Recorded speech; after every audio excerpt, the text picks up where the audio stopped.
আসসালামু আলাইকুম ওরহমতুল্লাহি ওবারাকাতুহু নাহমাদুহু ওয়া নুসাল্লি আলা রাসূলিহিল কারীম আম্মা বাদ। দূরের কাছের দেশের প্রবাসের যারা যেখান থেকে এই মুহূর্তে আমাদের রমাদানের ধারাবাহিক পর্ব দেখছেন, আপনাদেরকে অসংখ্য ধন্যবাদ।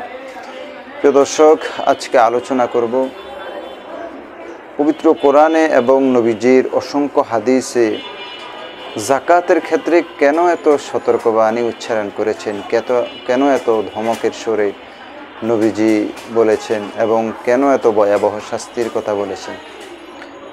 আমাদেরকে একটা জিনিস বুঝতে হবে, আল্লাহ তাআলা মানুষদেরকে দুনিয়াতে পাঠিয়েছেন সীমিত সময়ের জন্য।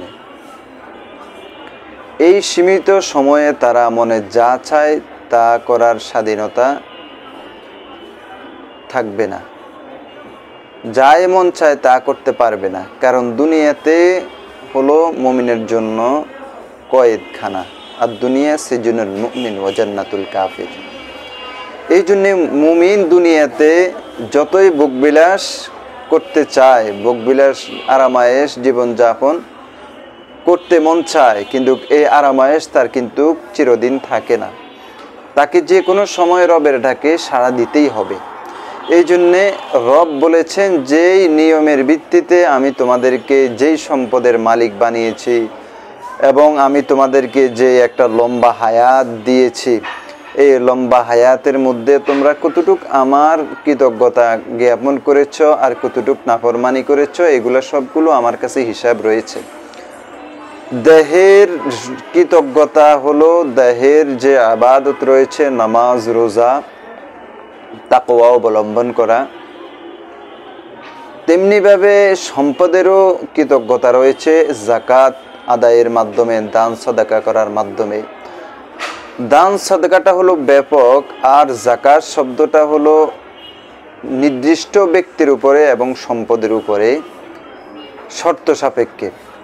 এই জন্য যাকাত পরিশোধ না করলে নবীজির হাদিসে সুস্পষ্ট আকারে নবীজি বলেছেন, বুখারী শরীফের 1403 নম্বর হাদিসে খুবই ধমকের স্বরে সতর্কবাণী উচ্চারণ করে এবং ভয়াবহ শাস্তির কথা উল্লেখ করে নবীজির একজন সাহাবী হযরত আবু হুরায়রা রাদিয়াল্লাহু তাআলা আনহু হাদিস বর্ণনা করেন যে নবীজি বলেছেন, যারা যাকাত, যাদের উপরে যাকাত ফরজ, আল্লাহ তাআলা যাদেরকে ধন সম্পদ দান করেছেন, তারা যদি যাকাত আদায় না করে তো আল্লাহ তাআলা ওই সম্পদটাকে বিষাক্ত সাপ বানিয়ে তাদের গলায় পেঁচিয়ে দিবে। আর এই সাপ এতটাই বিষাক্ত হবে এবং এই যাকে পেঁচিয়ে দিবে তার দুই গালে, অর্থাৎ যাকাত অনাদায়কারীর দুই গালে এমনভাবে ছোবল মারতে থাকবে, এমনভাবে ধ্বংসন করতে থাকবে আর বলতে থাকবে, হাজা মালুকা হাজা কানজুকা, আমি তোমার ওই সম্পদ যেটা তুমি সঞ্চয় করে রেখেছো, আমি তোমার ওই সম্পদ যেটা তুমি পরিশোধ না করে, যাকাত পরিশোধ না করে তুমি গুছিয়ে রেখেছো, পুঞ্জীভূত করে রেখেছো, আজকে সেটার স্বাদ তুমি বহন করো, ভক্ষণ করো, আস্বাদন করো। এভাবে ওই বিষধর সাপ তাদেরকে, যারা অনাদায় করেছে যাকাত, তাদেরকে ধ্বংসন করতে থাকবে।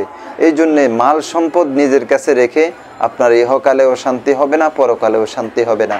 অতএব আপনি আপনার সম্পদের যাকাত যতটুকু আসে পরিশোধ করে দিন, দুনিয়াতেও শান্তিতে থাকুন, পরকালেও শান্তিতে থাকুন।